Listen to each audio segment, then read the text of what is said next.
Zealand, because of our geography and our climate, we're really blessed compared with many parts of the world in that we have ample rainfall which supplies us with our needs.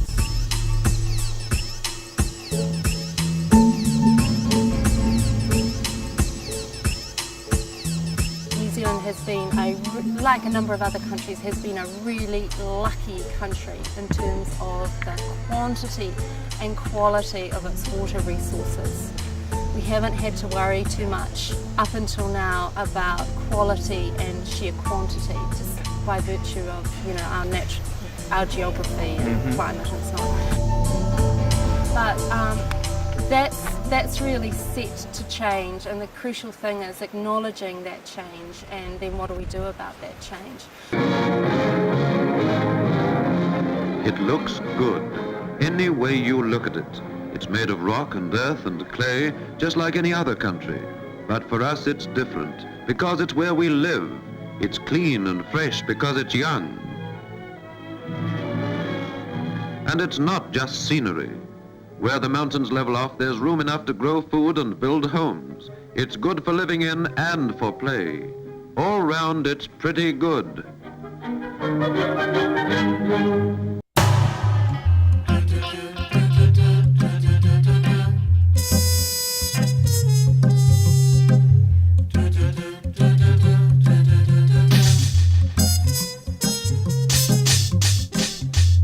It's only in recent times, for example on the island, where people have been sinking bores down for vineyards, etc. Lots of people are applying to ARC, putting in applications to ARC to put new boards down. As you're coming into Matiatia and looking across over here to Oniroa, here's the ferry, and this is the well bore, or the harbourmaster bore in here. The thing that concerns me is the number of bores that have already been drilled over here in Church Bay, over here in Matiatia. So there's demand there for water by all these individual property owners.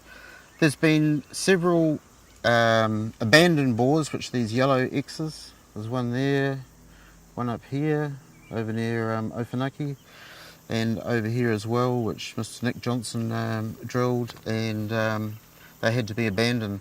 This one in particular is of interest because this is down on alluvial flats in Church Bay, which is very similar geography or layout to Matiatia.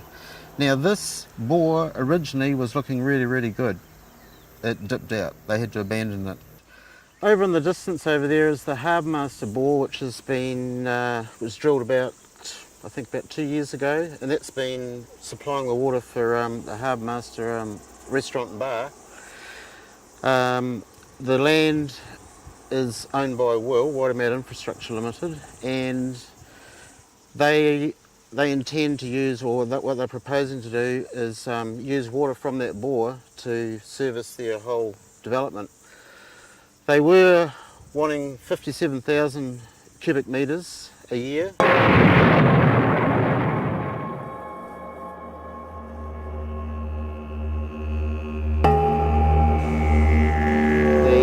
To the Environment Court after the hearing commissioners here said that they came to the idea that 17,000 cubic metres a year was their bit.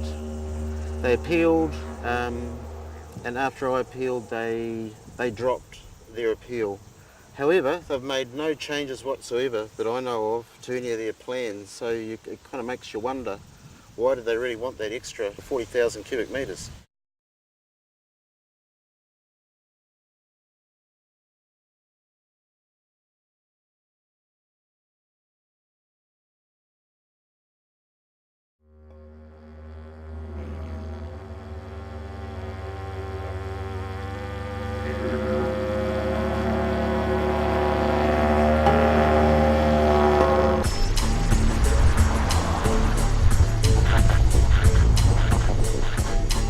Actually an unknown resource.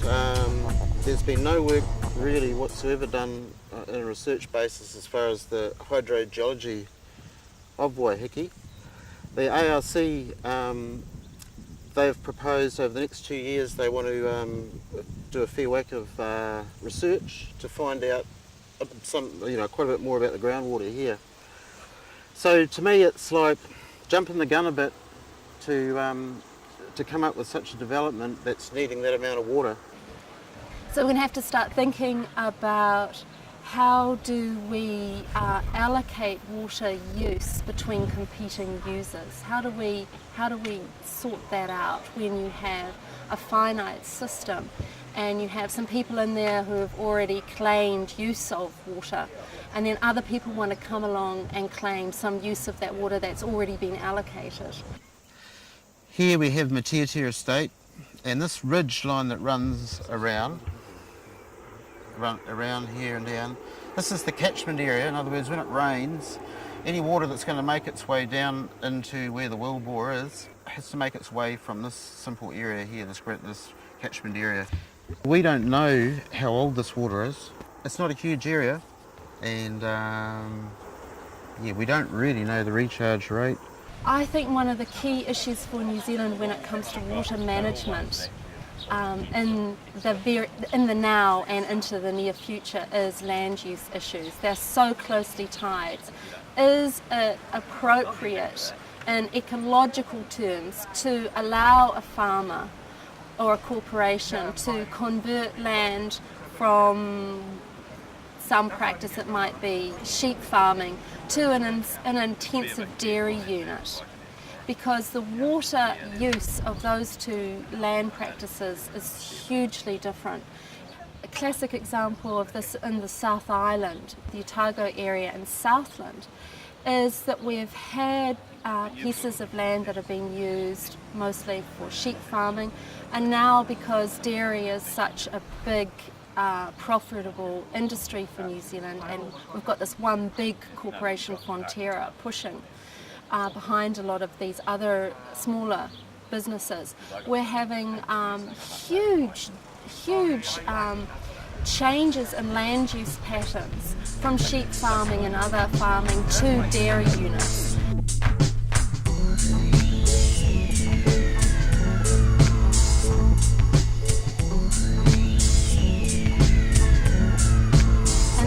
Intensification of dairy units in places where they're probably not ecologically appropriate.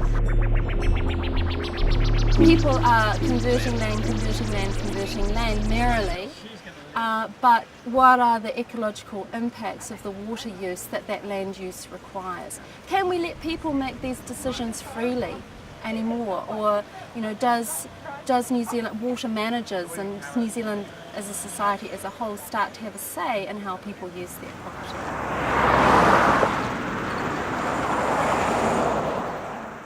Impose a new set of rules, more stringent environmental rules than had previously obtained, because in the old farming days, of course, we allowed farmers to get away with little, partly because we didn't realise how bad the practice was, but because the farmers were the economic mainstay of the country.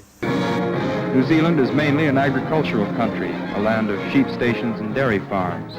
The produce of thousands of small farms intensively worked adds up to an export trade of world importance.